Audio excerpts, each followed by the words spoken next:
Welcome, welcome. I am Ada Marie Babineaux, and this is my co-host, That Mayne D. Wayne. Mayne, and we want to welcome you to Film Fiyah. Film Fiyah.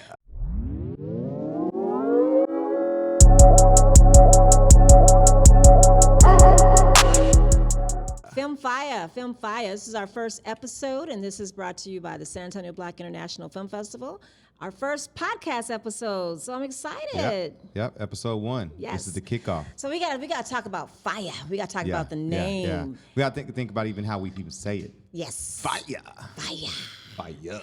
So Fiyah represents awesomeness, excellence, being lit. What does it mean to you? What it comes to? It means that we have taken control of the word and given it a new definition. And when you say fire, it means something more than, it means you're hot. It means that you're burning up. It means that things are going well for you in that situation. Yes, I think for us as African peoples, all that we represent and bring to this universe is fire. In the midst of fire, we bring fire. So we wanted to bring that to you, to the audience, and talk about film in the process. And specifically, we're going to horn in on film by, for, and about peoples of African descent, people throughout the diaspora.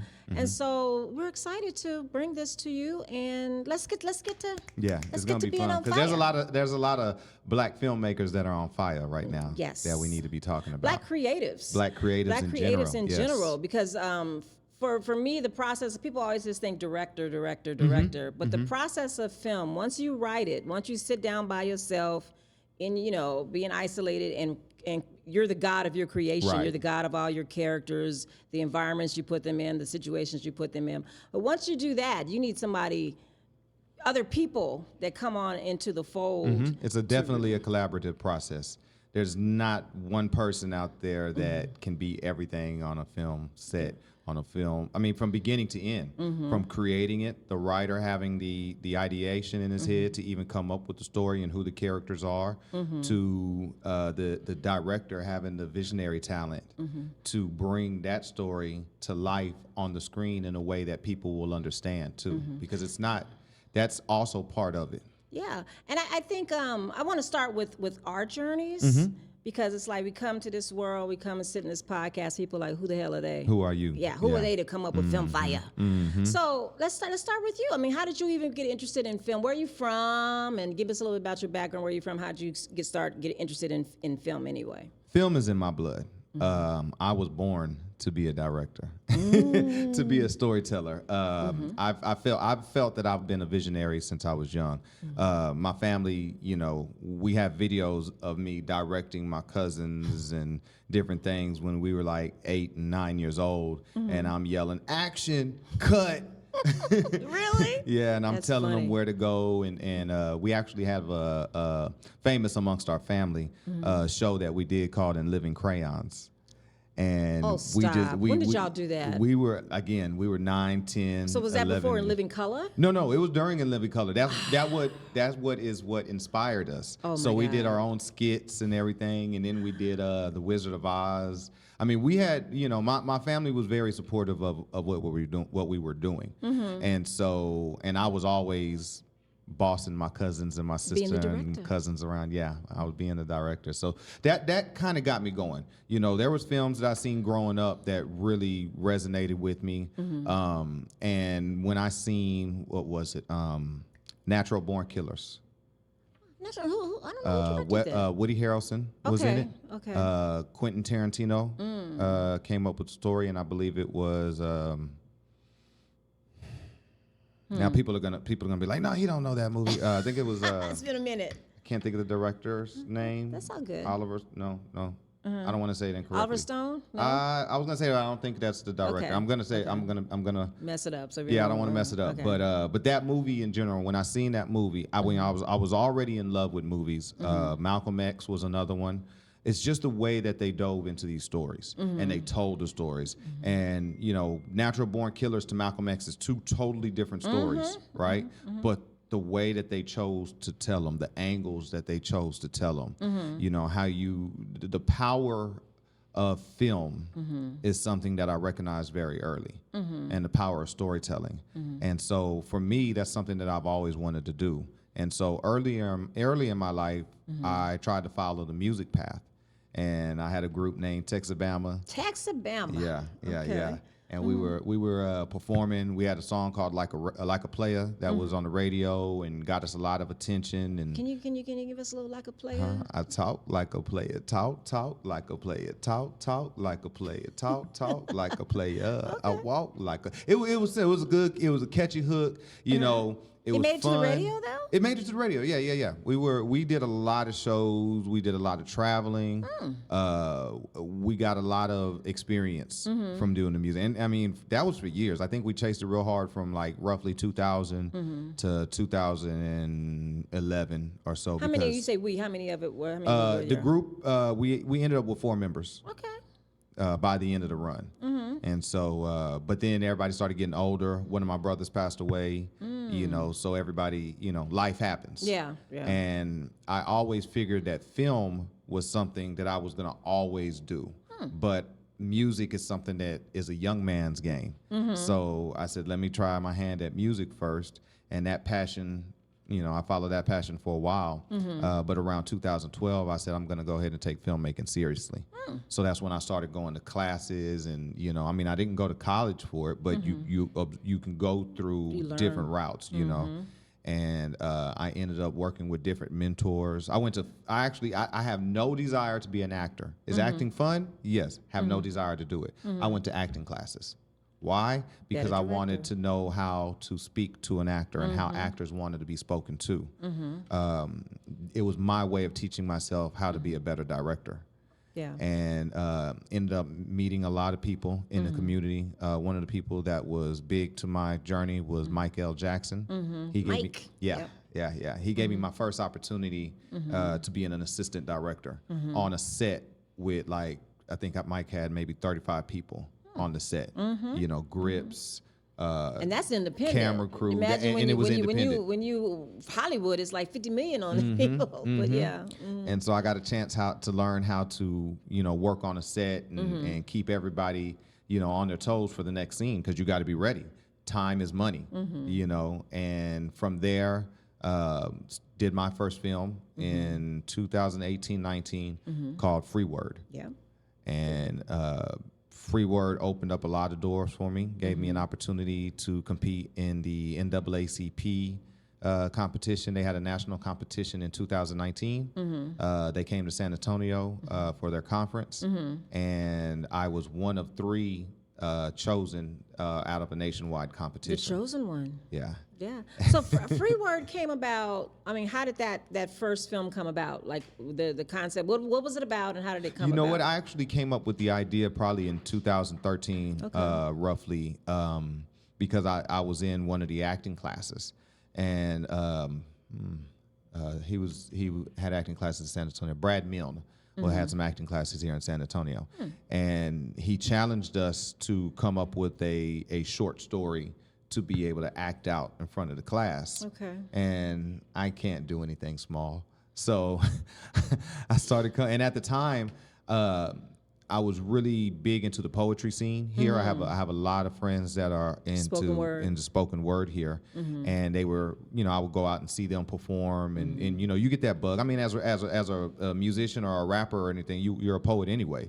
So getting to see it from that point of view and hearing the messages behind their poems and things like that really inspired me to. And they're visual too. And the visual, those, if you hear these spoken word, the stuff is very visual. Yeah, and you can't beat what somebody sees in their head. That's why, like, a Hitchcock was so great, you know, with the way he told his stories, because he left so much to the imagination. I can't beat what you're going to picture in your head.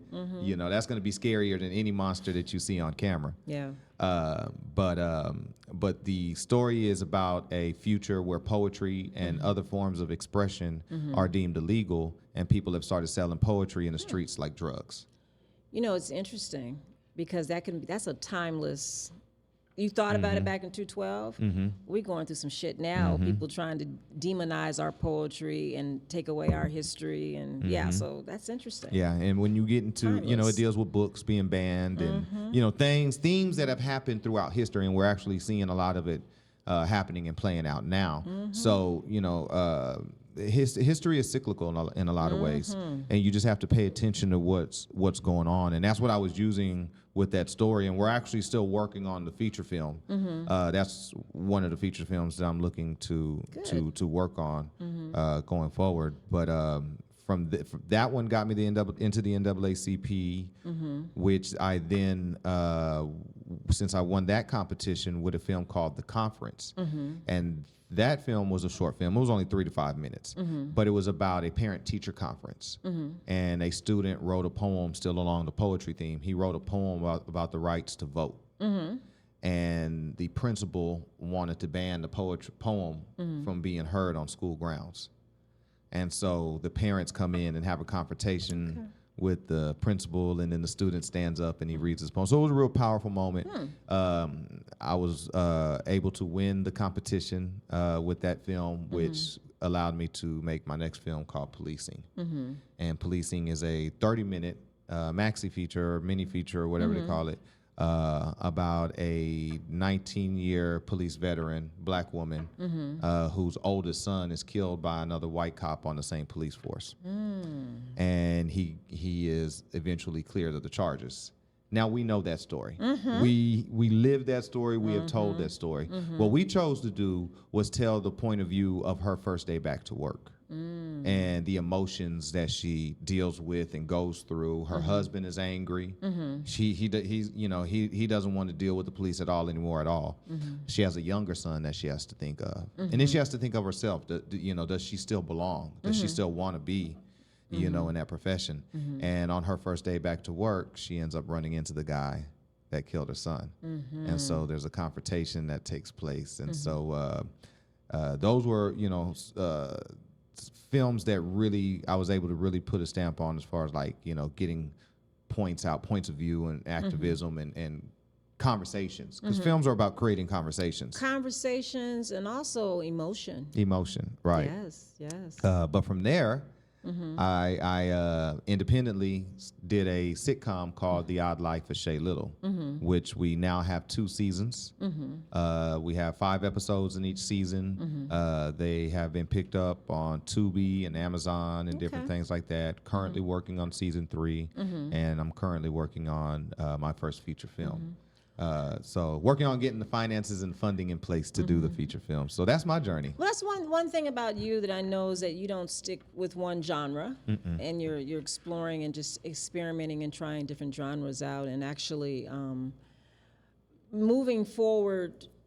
Very entrepreneurial spirit, because as an independent filmmaker, you have to have that entrepreneurial spirit. When no one else believes in you, you have to be able to raise the money and gather the crew and keep it going. So I applaud you with that. Thank you. And the other thing is just being able to go after what's in your brain about yourself, to go after your interests, to go after what you envision yourself to be, and really move forward and progress forward with that. So kudos. I think that's an example that folks need to follow who are interested in stuff. Thank you. So, for me, growing up in San Antonio, Texas, going to Sam Houston High School, which is the black high school, black side, living on the east side, black side of town. East side? For me, I had no idea that I'd end up with on this road, on this path. I started out with a very heavy interest in dance. And there was this wonderful dance teacher that was brought to the Carver Community Cultural Center, which is now the place that is our cultural hub here in San Antonio. But back then, when I was in high school, they had a dancer in residence. They ended up starting a dance company under the direction of Joe Long. But Kim Steffens came from Florida, I think University of Florida A&M, and he started a dance company. And we were little kids from the neighborhood that he actually trained to be professionals. We learned the lighting. We learned behind the scenes. We used to put on performances. We used to travel around the city. We ended up traveling to Fort Myers, where he was from. And so that started my interest in performing arts and the arts. Right. There's always been an interest in plays and all of that. But I'm 5 out of 5 kids. I'm the baby out of 5 kids. And my parents didn't have exposure to performing arts. Their focus was to raise us to work. This hardworking parents. We're the first to go to college. We're the first, the first generation to all that. So there was no luxury of thinking film. Right. But because of Kim Steffens from the Carver, I ended up going to dance school. I auditioned for California Institute of the Arts and ended up right after high school making it and going to California. That's amazing. That's where I met Bruce Smith, but I'll tell you, Yeah, from Cal Arts. yeah. But went up to dance school, and it was very white, Right. very avant-garde, very crazy artist craziness. Right. And I'm like, this ain't for me. And then I went to one audition. Debbie Allen was doing Fame at the time. Fame was really heavy. And I went to one audition. There was a gazillion wonderful, excellent dancers there, dancers that were on fire. On fire. Before you even knew what fire was. Right. And I was just like, I can't compete with these people. It was very intimidating. Yeah. So I ended up spending one semester at Cal Arts, and it was a good semester because it taught me that I didn't want to be a dancer. Right. But it was one of those things, if I didn't go, if I didn't experience it, then I would have been woulda, coulda, woulda, You shoulda. never would have known. Yeah. So from there, my sister was at Howard University at the time, and I visited her after I left from school. I visited her. And going on the campus of an HBCU, going on the campus of Howard University was just, it's like the clouds opened up and it was like, ah. I mean, it was just like black people everywhere. So wonderful. I can imagine. And so I was like, I'm coming back here. So I applied to Howard, and I ended up going there in '83. It was my next semester. Went there and discovered I was going to major in communications, just blanket communications. But when I got there, I discovered Black independent film. Didn't know it existed because I just thought Hollywood or bust. Right. Either Right. you 'Cause make you don't films, know. you don't know that what's happening outside of what you see. And the only thing I'm seeing is the movies and the TV Right. and the screen, and the big screen stuff. And so discovering Black independent filmmaker, discovering that Black people are making films, not only in America, but in Africa and Around the Brazil, world. in Europe and Japan, everywhere. Black folks are making Amazing films. films too, because Yes, you only that think you don't you even only know think what about. you see, you know, Right. in the studios that Right. we know about. We don't know Right. anything about the rest of the world and, Yep. and the And talent what's and happening. abilities. Yeah. So it was just my world opened up. Mm-hmm. And Haile Garima, which was a Black independent filmmaker from Ethiopia, was one of my professors. He's with the LA Rebellions from the 1976 Mm-hmm. from UCLA. There was a whole movement going on when exploitation was going on. They had LA Rebellion filmmakers going on being trained at UCLA. So I mean, just that world. I.B. Ford. I mean, just these film legendary people opened up my world. And so I could just imagine. yeah, how it was just like, and we, you know, I being was in the- around those type of creatives. yeah. You know, yeah. because you're gonna absorb what they're laying down. What they're laying down, and also what they're exposing to you with other filmmakers Right. that we in the general audience world don't even know. They Right. don't know they exist. So there were people like Kathleen Collins, and I learned about Charles Burnett and Larry Clark. I mean, just names that I could rat off that you don't know. Usman Sambin from West Africa, Med Hondo from North Africa. I mean, so learning that, being exposed to them, because I met most of them coming to town, and it just changed my world. And I actually got interested in working with Haile on his new film. He was working on a slavery piece forever. He had wrote that like 10 years before, constantly working on it, but he was at the point where he was ready to produce it. So when I graduated, he got a little grant. I started working in his basement with the $5,000 Yeah. commission grant from DC Commission of Arts. And I learned everything. It was guerrilla filmmaking Yes. in action. Yes. I learned, production coordination, management, casting. We drove down to Louisiana and did location scouts in Louisiana. We did location scouts in Jamaica. Did a little bit of I mean, everything. so it took me everywhere. I learned so much. We shot in Jamaica. You said drove down to Louisiana For to do location scouting. scouting, From DC to Louisiana, yeah. and then to Jamaica, and from DC. Well, You got no. a Jamaica, chance we to- flew. No. Well, no. I know. I wouldn't. Oh, okay. No, but I'm saying how much of the world you got to see Oh my God. through just preparing for that film. Preparing, but the aftermath also. I mean, we did location scouting in Louisiana, and I learned so much because as you're location scouting, trying to find your history, your African history in America, it's erased. When we went to the big plantations, you didn't see anything about the field hands quarters, whatever. They got the plantation home, and everything else was demolished. Right. The graveyards demolished, everything. So just the lessons that I learned about history and the process of making this film about history was just phenomenal. And we ended up shooting in Jamaica. It was very grassroots, very guerrilla filmmaking. I mean, the stories, Lord, so many stories shooting in Jamaica. I could imagine. But it was a very Pan-African crew. We had Puerto Ricans doing the major DP, director of photography. He brought his grips and his graphers. And then we had Jamaican crews we put in place. So we did all that, and then we end up coming back home, raising more money, and then going back to Ghana a year later, where we shot in Cape Coast castles, in those dungeons where Africans were enslaved, and that was their last place before they moved to before they were kidnapped and shipped up to the Americas. That doorway. Door of No Returns in Senegal, but Ghana has the same thing, but they didn't call it the Door of No Return, but it's the dungeons. They call it the castles, but it's dungeons, and we shot in those dungeons, and that was a real Pan-African cruise. We had brothers from Burkina Faso come down, couldn't speak English. They were speaking French. We had Puerto Ricans that were speaking Spanish. The coordination we had Ghanaians there. That was a serious Pan-African crew, but we did it. I mean, everything came together. They understood the story. One of the things that were interesting shooting there is that the very Ghanaians that live outside the castle didn't understand the history of what went on at those fortresses. They didn't understand that. And then we casted them to be in the production.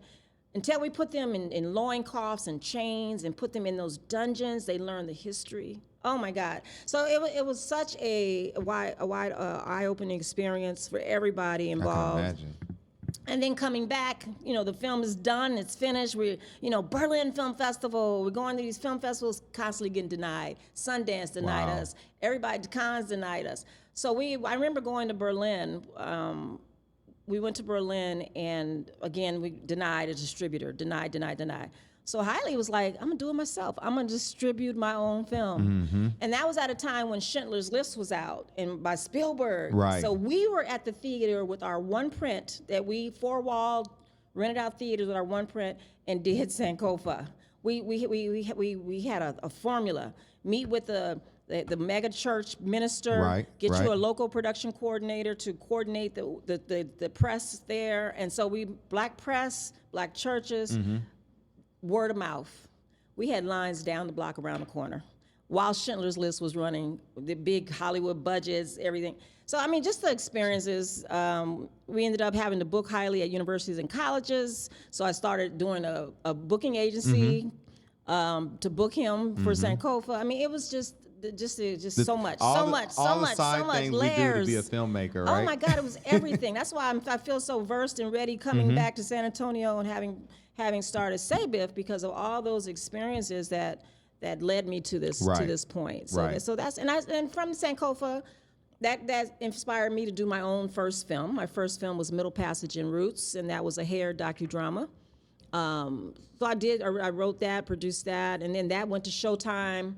Black filmmakers, they used to have a black filmmaker showcase on Showtime. That won, and that aired on Showtime, and they did a piece on us. And so it's amazing what film can do for you once you produce that baby. Right. Like where it can take you, the journeys that it can take you on, because the people that you never know who meet. Else connects to it. Oh my God. And people, when they connect to an idea that you thought of in your head, there's a certain magic to that. Yeah. And then they start adding their thoughts to it, and they see what they want to see in it. Yep. And like we said earlier, it forms a conversation that you end up, as soon as you walk into the room, the conversation has already started. Yeah. It's amazing. It's amazing. And I saw the power of film. I saw the people that were like, just emotionally distraught, through Sankofa. Even with my hair film, people talking about their testimonials and their experiences. What that brings out in people and their own experiences, how they touch that, the universality of the topic and the story, how people connect and relate to that. Well, just like earlier, we were talking about our waves, and we were connecting on that. So I'm sorry, I just wanted to talk about that. But no, but there's themes, within filmmaking that connect us all. And when you tell a topic that touches, you know, somebody, you know, culturally, personally, there is a connection there that, you know, you can't fake, you know, because we've lived through similar experiences in our own world. Yeah, yeah. And so, well, when working with Hailey, what did you notice about his preparation? Because there's got to be something to be that dedicated, because I know with the stories I'm trying to tell, how dedicated I am to the stories. You know, you become a historian, you know, I think as a Black filmmaker, period, to be able to tell stories accurately, you got to know the history of those stories. You got to know where that story originated from, how it got to the point where it is, so on and so forth, for you to even put your spin on it, because you have to try to understand it in your way. But in his preparation, what did you notice that attracted you to work? Because there was a lot of filmmakers that you met at that time. What was it about Hailey's project and what he was doing that made you want to work with that more? Hailey is a very rebellious type of person. I'm attracted to that. I'm attracted to those that speak out, those that fight. I'm attracted to the fighter people more so than the people that are complacent and just go along with the program and don't speak out. So that's just in me. I automatically am drawn toward that in the books I read, in the people, in the poetry I hear, in the music that I like. And I noticed that he sees things. Like, you can look at something straight on a person. He will pick things apart that aren't there. Like, if he's telling a story on slavery, it's not going to be from the yeah, massa, massa, yeah. It's not going to be from that point of view. It's going to be from the rebellious point of view, from the fight back, from the resistant point of view. You know, what is this character? It's going to be three-dimensional characters, not just a character that's not layered, that doesn't have any contradictions or any. It's not going to be perfect characters where everything is beautiful. He's going to look at the other side of beauty. He's going to look at the real shit that makes makes your flesh crawl.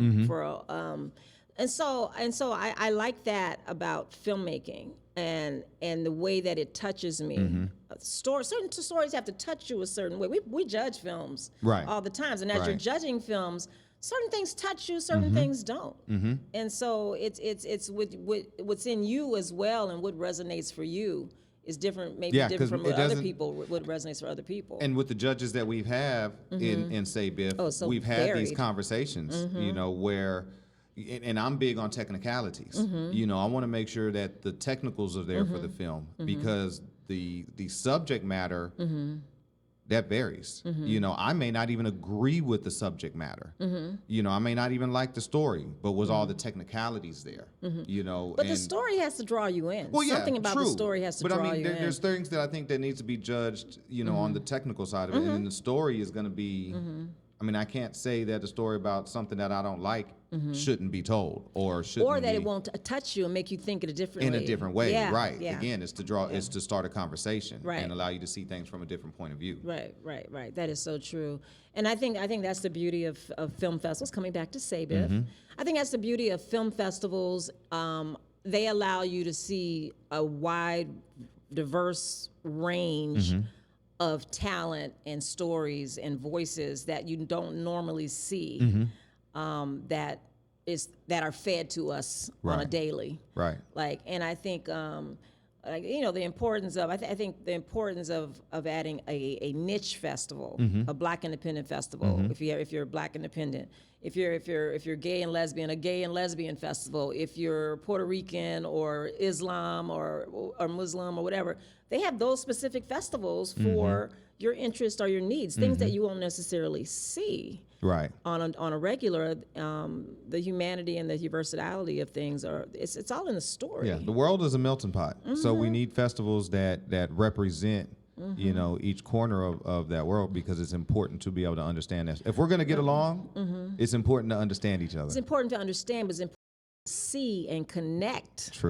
And True. learn from other people and other cultures. And I think that's what the problem is now, is that the system, the world, the politics has really corrupted the freedom to people's freedom, or trying to take away people's freedom to understand and connect and respect, to have that cultural pluralistic view of each other's stories, lives, and all that. So it's important, and I just think that losing that, we go backwards. We go backwards. Well, that brings me to asking you then, because when I met you, you were already starting San Antonio Black International Film Festival. You were going into the first year when I joined the team.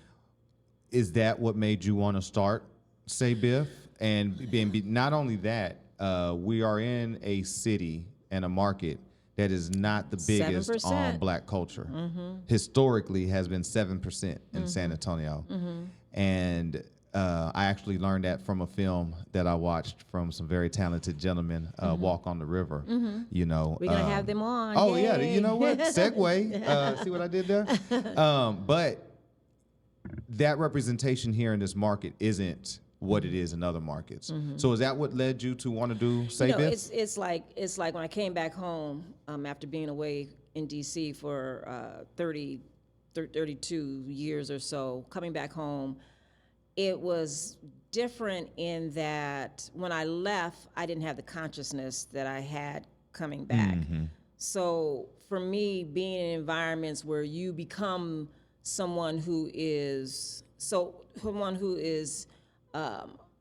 it becomes your nature to change things, or to change things to make them in what I feel is better, or needed, to make things needed. But it's like when Spike Lee's that movie, what's the one with the pizza joint? When they're the pizza joint. Anyway, the brothers in there, and he's like, what black people on the wall? Do the right thing. He's like, where the black people on the wall? Where the black pictures? Where's the black? And I feel like that. It's like I came back home, I was like, where the black people? Yeah. Where the black films? Where are the black creatives? Like, where are we? And so I craved that. I needed that. I needed that to exist, come back here and exist, because there is no representation. And we're an afterthought here. We're an afterthought in terms of when you're coming to the table, it's like, you know, who they hire, who they bring on. I'm always thinking black first. I'm always drawn to seeing black images. I'm always drawn to thinking black people. That's not something that's forced with me. No. It's natural. So here coming back, there was just, for me, a complacency, and just and like I said, the film festivals that were here. I even got my grandmother's film that I did, my documentary, turned down the year before. And I'm like, why is this turned down? I'm a native. I'm here. It's a good film. It's a documentary. I mean, like, why? And so that I was just like, we need a black film festival here. And so, crazily enough, you know, and we're here. We're 7 years in, but it's still a struggle to let folks know that, yes, come to it's not just for filmmakers. Film festivals are for everyone to come into the fold and see things that they don't automatically see. So and you know, when I was growing up here in San Antonio, there wasn't a film community that I felt was for me. You know, or if at all. You know, I remember seeing what was it, Knight Rider 2? That was filmed here. I mean, I'm talking about really obscure movies, you know, but we're reaching for straws to try to say, oh, look, that's San Antonio. What was it, Miss Congeniality 2? Like, you know, you can name these obscure movies that got San Antonio in it. But to look up to a filmmaker that was from here, or a program that was for, you know, not only filmmakers, but black filmmakers, you know, or with people that looked like me that I could connect with. You know, those opportunities weren't there. And so I felt it important in my time and in my career to try to create those opportunities. And so when I came across you, or when we met and you were doing SABIFF. Artisan River Theater. I remember it came to you, Artisan River Theater. Hey, I want to work with you. And you said next Saturday we're meeting, and I was there, and I've been there ever since, because I feel I feel that it's important. Yeah. And if we don't push for it, I don't see nobody else pushing for it the same way. And so it's important that this thing is going, and I appreciate you for bringing me into the fold with it, and you know, everything that we've grown and the people that we've honored, you know, from Phylicia Rashad to Charles Burnett. Well, the other way around, from Charles Burnett, Phylicia Rashad. Well, yeah, because Phylicia Charles Rashad was our first. Right, so it was our first. So one of the things I wanted to do with the film festival, and I know we're gonna wrap this up because we got another another show. I hear we the take. music playing. They're like, Yes, wrap it up, yes, B, yes, yes, wrap yes. it up. But one of the things I want to just say, and we'll talk more about the film festival as we going along, but it's important for me to honor film festivals, filmmakers. And so for our second year, we started in 2019, and I got my little 219 program from back in the day. We started with 219 with the theme, because themes were important. Isms. Right. Overcoming isms, Right. racism, sexism, so and all of that. So we started, that was 219. Then 220, we jumped into COVID. So 220, 221, we were fine. But we wanted to continue with the festival, and we were able to, thank God to Maxie Collier and Shatar Collier. They were just awesome.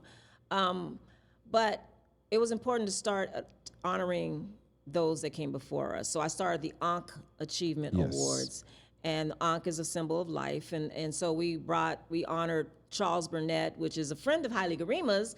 They went to school together at UCLA. LA Rebellion period. He's an awesome filmmaker, both independent and a Hollywood director, writer, producer. And so he was our first Ankh Achievement Award. And then we went to, the next year, we went internationally to Martinique and got Uzan Palsi. See, these are names that are like Scorsese's in my book. You know, if you Spielberg's in my, these are Black independent filmmakers who are world renowned. So Uzan Palsi was the first African, not Americans, because she's from Martinique, African Caribbean woman to direct Dry White Season, which was a Hollywood film with brought out Marlon Brando out of retirement, and that was a film on apartheid. So we honored her the second year virtually. She was out of France, she was calling in, so we got her the second year. And then we went to Bruce Smith, which is Animation the in black. animator master. He produced The Proud Family. He did like Bebe's Kids and all that before that. But we went to Cal Arts together, so that was like a quick one semester meeting of him when he was 18 years old. And he was able to honor him. Yes, yes. So with Bruce Smith, and then we went to Felicia Rashad and Debbie Allen, HBCU grads. Our theme that year was HBCU, Film Love. And then this year we didn't do one last year, but this year we are going to give an honor to Haile Garima and Ava DuVernay because our theme this year is Action Vision. Yes. So we're focusing on activism and film and using film as a powerful tool for social justice and change. Yep. So that pretty much will get us to our second Film Fiyah. Film Fiyah. We're gonna wrap up this episode with and cut. Can we cut, Garland? We're gonna cut tape and bring people back. Hopefully, come back for the next episode. We got a lot more to talk about. We're going to be talking about SABIFF and the stuff that we have going on. So behind the scenes stories. We're going to be interviewing filmmakers, film creatives that work in film, from directors to people that work behind the scenes. And audio engineers, cinematography. Because there's different roles we're going to catch up. We're going to touch upon in film. Because well. even to producers, I mean, there are so many things that go into filmmaking. Like we talked about earlier, it's a collaborative. So we really look forward to having y'all come back and hearing more about us, and join us on the next episode of Film Fiyah. Fiyah. Thank you.